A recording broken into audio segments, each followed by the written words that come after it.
하나님 말씀 신약성경 누가복음 4장 16절에서 21절까지 말씀을 보십니다.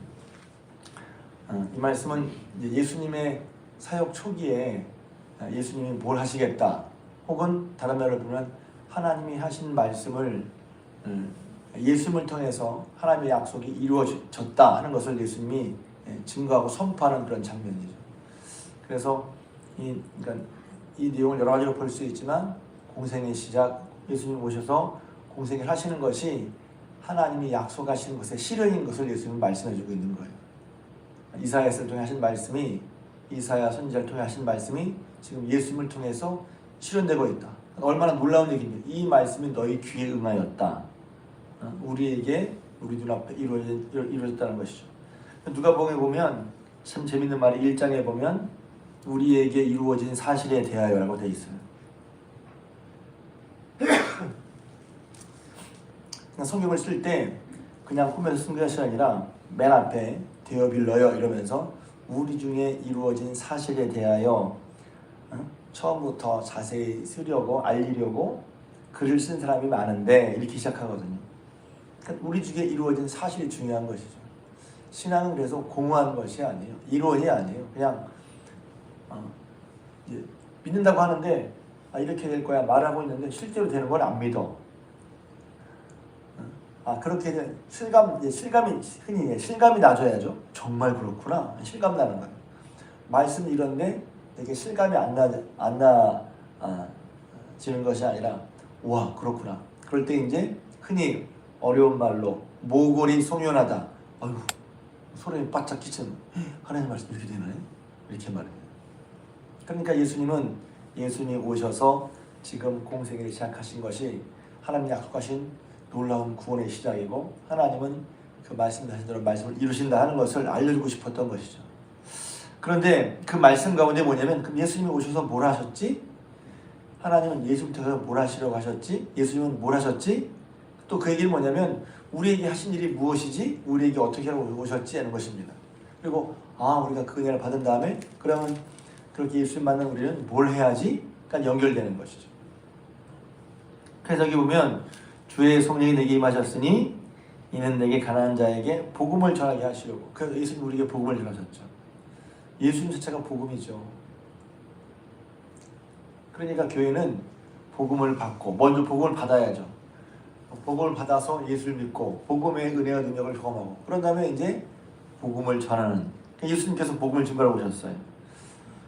가난한 자에게 복음을 전하게 하시려고 하고 내게 기름을 부으사 나를 보내사 포로된 자에게 자유를 눈먼 자에게 다시 보게 함을 전파하며 눌린 자를 자유롭게 하고 주의 은혜를 전파하게 하려 하심이라. 이것이 예수님께서 하신 일이란 말이죠. 눈먼 자에게 실제로 눈먼 자를 뜨게 하시기도 하셨고 볼 수 없는 것을 보면서도 보지 못하는 것을 보게 하셨죠. 그러니까 두 가지 의미가 있는 것입니다. 둘 다 실제로 눈이 먼 자를 고쳐주기도 하셨고 뿐만 아니라 눈에 뻔히 보면서도 보지 못하는 것을 보게 하셨죠.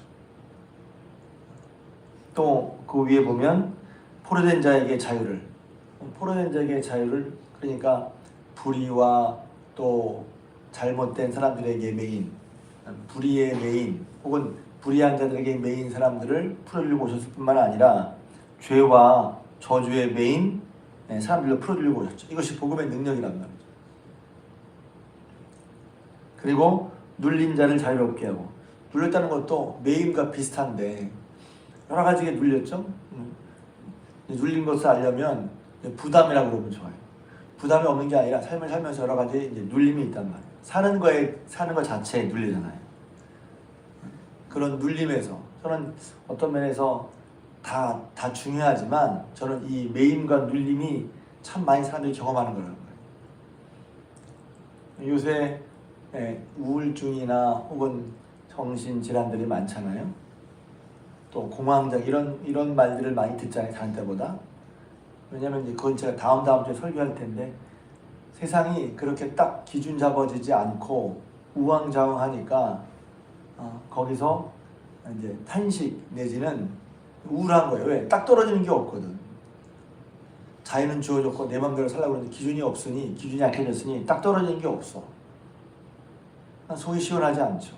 예를 들면 이제 그렇게 저는 그런 면으로 저는 생각하기도 합니다. 그런데 이제 거기에 보면 그건 눌린 거에서 그냥 마음과 생각으로 눌려 있죠.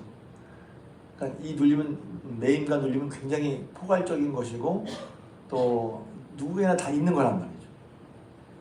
자기가 살아온 자기 방식에 눌리는 사람도 있어요. 거기에 눌려서. 그게 새로워졌는데 눌려서 자기가 보는 시각에 눌린 사람도 있고 관계에 눌린 사람도 있고 다 그러고 있는 거 아니에요? 맞죠? 그런데 예수님을 따라가면서 해야 되는데 예수님을 따라가면서 자유를 누리지 못하면 뭔가 눌리게 돼 있어요.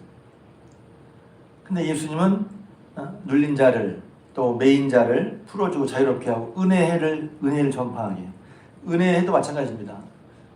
그럼 너희는 죄 때문이야 이렇게 정죄하신 것이 아니라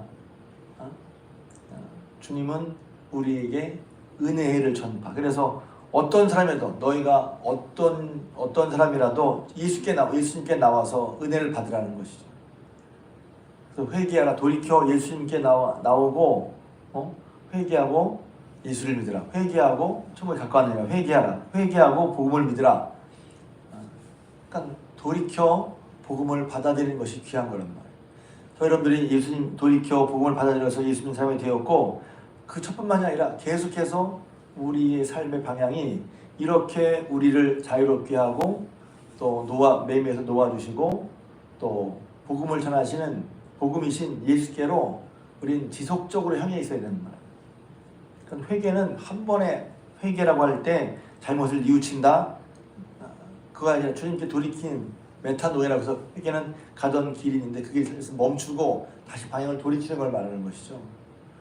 회개로 뭐 마음을 바꾼다. 그것도 맞는데 핵심은 가던 길에서 멈추고 하던 대로 하는 것을 멈추고 돌이켜서 달리하는 것을 말하고 있죠. 마음도 그렇고 삶도 그렇고 행동도 그렇고. 근데 그것은 이례적인 행동이 아닌 거예요. 그러니까 우리가 주님의 은혜를 받는 것은 이례적인 거 아니야. 왜냐하면 계속해서 주님의 은혜를 받아야 우리가 사니까. 주님은 그렇게 하기 위해서 오셨다는 것이죠. 그리고 그 말씀이 너희 귀 응하였다 했어요. 우리는 거기서부터 예수님의 복음으로부터 예수님 오셔서 우리에게 이런 은혜가 주어진 것이죠. 저는 이것을 이제 복음의 능력이라고 말하고 싶어요. 교회는 복음의 능력을 먼저 받은 사람들이 복음의 능력을 알고 복음의 능력을 살고 복음의 능력을 보여주는 곳이라고 생각합니다. 그래서 교회를 위한 기도를 할 때 저는 어떻게 되면 교회에 꼭 복음의 능력이 나타나게 해달라고 기도합니다. 우리가 설립 37을 맞아서 어떤 교회가 되어야 될까? 교회에 복음의 능력이 나타나는 것이죠. 그게 보면 교회 와서 예배드리면 하나님 만나서 눌린 사람이 자유로워지는 거예요. 매인 사람이 기쁨을 누리는 거예요. 먼저는 우리가 경험해야 되겠죠.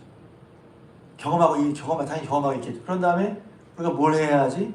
복음의 능력으로 은혜를 선포하는 거예요. 여러분 죄인이지만 문제있지만 예수님께서 여러분을 부르셨어요.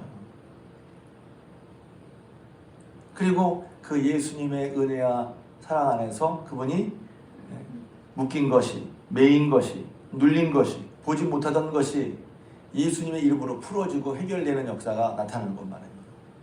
그래서 예수님을 구주로 믿고 그 예수님을 따르는, 그게 이제 교회 역할, 믿는 저 여러분들의 모습인 줄로 믿습니다. 그럼 먼저 은혜를 받는 거죠. 그래서 예수님께서 성령이 임하셨으니 한 다음에 가난한 자에게 복음을, 또 눈먼 자에게, 포로된 자에게 자유를, 매인 자에게, 눈먼 자에게 다시 보게 함을, 또 눌린 자를 자유롭게 하고 주의 은혜를 전파하게 하는 겁니다. 그래서 우리가 작년에 많이 외웠지만 내가 복음을 부끄러워하지 아니하노니, 이 복음은 우리 군을 씌운 하나님의 능력이 됩니다. 복음에는 하나님의 의가 나타나서 믿음으로 믿음에 이르게 하나니 기록된 바 의는 믿음으로 말미암아 살리라. 복음에는 하나님의 능력이란 말이에요. 복음이 능력. 그러니까 자꾸 생각해봐야 돼요. 복음이 능력이야. 우린 다른 하나님의 능력을 얘기하는데 복음이야말로 하나님의 가장 강력한 능력이란 말이에요. 복음이신 예수님이 우리에게 오셔서 우리에게 이런 일을 베풀어 주셨고 이런 일을 베푸른 받은 우리가 예수 믿어서 이제 예수 그리스도를 주로 고백하고 교회가 되었으니 예수 그리스도를 말미암아 구원받아 하나님의 자녀 교회가 된 우리들은 이런 예수님이 하신 일들이 교회 공동 통해서 나타날 수 있도록 이런 교회로 가도록 해야 된단 말이에요. 어떤 교회가 좋은 교회죠? 성경에 보면 나와 있어요. 아, 우리 교회 좋은 교회야. 뭐 때문에 좋은데? 아, 그냥 좋아. 그것도 물론 좋아요. 교회에 대한 좋은 마음. 우리 교회 따뜻해. 그것도 좋아요. 사랑이 있어. 그것도 좋아요. 근데 그 속에는 이제 어제는 제가 말씀드렸잖아요. 교회는 만물을 충만케 하신 이제 충만함이니라. 그래서 에베소 교회 성도들을 위해서 기도할 때 교회가 그리스도의 몸이고 그렇게 된 것은 하나님의 그 크신 능력으로 말미 하나님 하신 일 중에 예수 그리스도를 살리시고 하나님 보좌 우편에 앉히시고 오고 오는 일에 뛰어난 이름을 주시고 오고 오는 세대에 뛰어난 이름을 주시고 그를 교회의 머리로 삼으셨다. 그러니까 교회가 얼마나 영광스럽냐 했어요. 오늘은 이제 교회의 역할이 뭐지? 내가 약간 교회로서 성도로서 뭘 하가 아니라 이런 은혜를 우리가 받았으니 어떻게 살아야지? 교회 방향이 뭐지? 그게 한마디로 복음의 능력을 복음의 능력이 나타나야죠. 능력을 나타내도록 해야죠. 저는 지난주 중에 복음의 능력이 나타난 그런 모습을 보고 굉장히 마음이 뿌듯하고 기뻤어요. 예, 기범이라는 청년이 있죠. 이 청년 개인적인 얘기가 좀 그렇긴 한데 한 2달 전인가요? 3달 전인가요? 교회를 부쩍 찾아왔어요. 토요일날 우리 청년들이 그때 뭘 일하고 있는데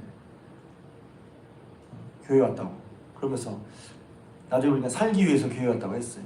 그러니까 이 청년이 어려운 가정 환경에서 자랐고 힘들게 자랐고 또 여러 가지 뭐라 그럴까 마음에 힘든 일들이 많이 있었어요. 그리고 그것 때문에 이제 여러 가지 이제 어떤 마음의 병이랄까요, 질환들이 있었어요. 자세히 말씀드리면 그렇고 너무 개인적인 얘기예요. 그래서 이제 뭐 직장도 그렇고 뭐 여러 가지 일이 있다가 이제 지금 치료를 받는 중인데 지난 금요일인가요? 지난 토요일인가요? 토요일이구나. 토요일 날 나와서 얘기를 하는데 자기가 그동안 느낀 것들을 청년들 앞에서 간증을 하는 거예요. 써와서 제가 이런 것을 느끼고 그러니까 자기가 그런 가운데서도 어려운 중에서도 하나님을 간절히 찾고 하나님밖에 없다고 찾고 그래서 하나님께 기도하고 말씀을 외우고 그러면서 이제 스스로 회복을 경험한단 말이에요. 자기가 달라지는 걸 느낀 거예요. 그래서 그게 너무 감사해서 청년들에게 이렇게 써왔더라고요. 이렇게 글을 쭉 써와서 청년들 한 그때 대여섯 명 모였나? 쭉 얘기를 하더란 말이에요. 그런 게 복음의 능력이 나타나는 거예요. 그 전까지는 그렇게 달라지니까 그 전에 이제 어떤 문제 때문에 소원해졌던 부모님, 어머니랑도 또 누나랑도 관계가 회복돼서 그렇게 했다는 얘기를 들었어요. 제가 어떤 일보다도 기뻤어요. 왜냐하면 그게 잘 드러나지 않고 잘 모르지만 그 한 개인에게 복음의 능력이 나타난 거거든요. 삶이 달라졌잖아요. 죽겠다고 죽을 수밖에 없다고 했던 혹은 죽고 싶었다고 했던 그 친구가 얼굴이 환해져서 왔단 말이에요. 그래서 저는 참 감사했어요. 그리고 그런 게 이런 걸 이렇게 사람들을 하는 것이 교회지, 이런 역할을 하는 것이 교회지 라고 생각을 했어요. 너무 감사했고 그래서 계속 기도가 돼요. 다른 분을 위해서 기도도 하지만 우리 교회를 찾아왔잖아요. 새로 오신 분들이라든가 좀 교회에 그런 분들 놓고 계속 기도하지만 앞장서서 이제 일하시는 분들 위해서 기도하거든요. 근데 그분들이 그런 일을 잘 감당하니 청년부 부장님 수고 많이 하셨죠. 계속해서 다니고 기도하고 보니까 나중에 들어보니까 저한테 말한 것은 아주 그냥 일부분이고 굉장히 일이 많았더라고요. 근데 아무튼 그런 진통이라고 그럴 수밖에 없어. 그런 진통 속에 결국은 복음의 능력을 경험해서 환해졌던 부분이 너무 기뻤던 거. 이미 그런 일들을 여러분이 겪으셨을 것이고 또 경험하셨을 거라고 믿어요. 그러니까 예수님 때문에 매임에서 여기면 눌림에서 그리고 보지 못하던 포로된 데에서 거의 풀려나와서 그러니까 우리는 이렇게 보면 우리는 가끔 예수님의 다른 것에 포로 살 때가 많이 있어요. 사람의 포로로 될 수 있습니다. 명예욕의 포로가 될 수 있어요. 자존심의 포로가 되기도 합니다. 내 계획의 포로예요. 예수님이 앞서는 게 아니라 그러니까 계획을 세우지 말라거나 자존감 있는 건 좋죠. 자존감과 자존심 다르잖아요. 근데 거기에 포로가 돼. 거기에 매여 있어. 그러니까 나를 매여서 주님께로 나가지 못하게 하는 것이 뭐 저는 이제 그렇게 생각하거든요. 그러니까 어떤 분 이렇게 하면 또 그렇게 하지만 저는 제 개인적으로 정말 그렇게 내가 무엇에 예수님보다 무엇에 더 많이 매여 있지? 사람에 매여 있나? 계획에 매여 있나? 자존심에 매여 있나? 내 계획에 내 틀에 매여 있나? 내가 어디에 예수님께 가장 많이 매여 있어야 되잖아요. 예수님께 매여 있을 때 진정한 말은 좀 그렇지만 실제로 진정한 자유가 예수님께 갈 때 예수님께 온전히 드려질 때 진정한 자유를 맛본단 말이에요. 누구에도 매이지 않은.